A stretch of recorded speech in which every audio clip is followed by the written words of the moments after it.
Toastmasters and guests. We have a wonderful area to talk about, body language. And quite frankly, it is true.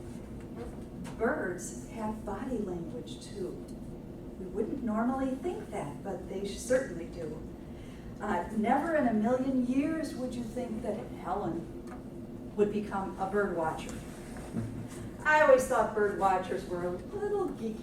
You know, they have the little binoculars out there, and I never thought I would enjoy it so much, but I certainly do. And yes, I do sit out on my porch with my binoculars and my bird book. Today what we want to do is talk about the enjoyment of bird watching.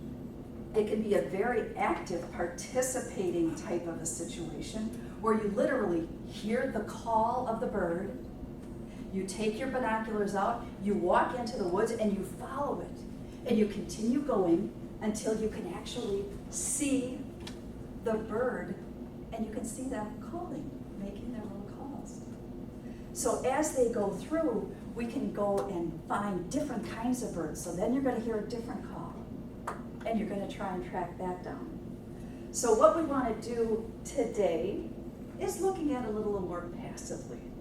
Because if you can imagine myself sitting on our back porch with a cocktail or a glass of lemonade or tea, whatever the mode feels like at the time, and all of a sudden we'll be a bit distracted. There'll be a bird that comes swooping through, and then we'll quick look at that and see where he's going. There's three areas really that birds will congregate. That's the feeder, which they always congregate at. And we have a special feeder, one to which the squirrels cannot eat. So they get onto the feeder and the bottom of it spins that squirrel off. It sounds cruel, but trust me, they do get up and they keep trying, so they're not hurt at all. But they do learn that this little Yankee bird feeder, if they put their weight on it, it will spin them right off. So what will happen is that so that is quite an enjoyable thing to watch, especially early in the season when the squirrels don't quite know that that's a no-no. We also have bird baths. The bird baths are so fun. And each bird, as I mentioned, they all have their own personalities. Like the robin. The robin will come in and sweep into the bird bath and go in there, and he'll just put his head in there. He'll move all of his feathers, and he will make sure that everybody else gets splashed right along with him. He has no problem with being the big guy on campus, I tell you that. The robin is very, very sure of himself. But we also have the titmouse. The titmouse is kind of a fun bird. It's a real small bird. It's got a little pointed head. But the titmouse is what we call the dive bomber. He'll go up into a nearby tree, sit on his perch, and then all of a sudden, wham! He goes right down into the pond. And then he will come back up, land back onto a branch, and flutter their wings, as they all do. They flutter their wings to dry themselves off.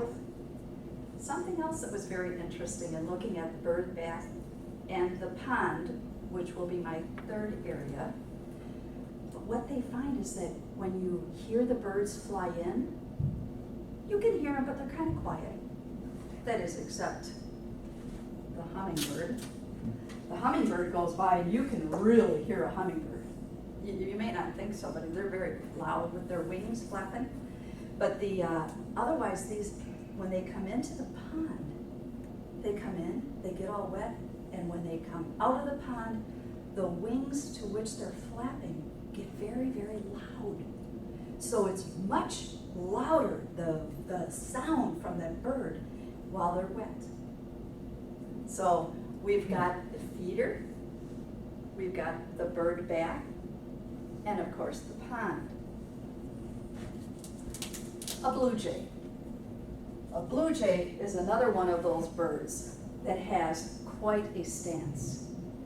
They're very regal, and quite frankly, they mimic some of the other bird calls. So you're not really sure on that one until you really get to see him, because he might be mimicking somebody else. We also have the cardinal, which, as you can see, some of these colors of these birds are just beautiful and very, very striking. Another thing, that as they get wet, their colors actually even get a little brighter for a while. And of course, you've got the goldfinch. The goldfinch, when they do get onto the feeder, their body language is very evident. They'll sit there on that perch, look around. Somebody else comes in that's not a goldfinch, they jump to the other side. And then they jump to the other side. And back again. So what happens is that they are staking their territory. Other birds have no problem. They go through, they enjoy each other's company. We've got the scarlet tanager, we've got the rose-breasted grosbeak. That is until the squirrel comes. Last week our battery died on the feeder. The squirrel came along, tried it out, it worked, he got the food, so we had to literally move our feeder away so that the squirrel could no longer get at it. But it was amazing, the body language that you can imagine coming from the different species of bird. Some of it you would think is the size of the bird. The very large birds you would think would be very, very close. But sometimes it's the small birds that actually flap their wings a little bit louder than others and make sure that they stay away from their food.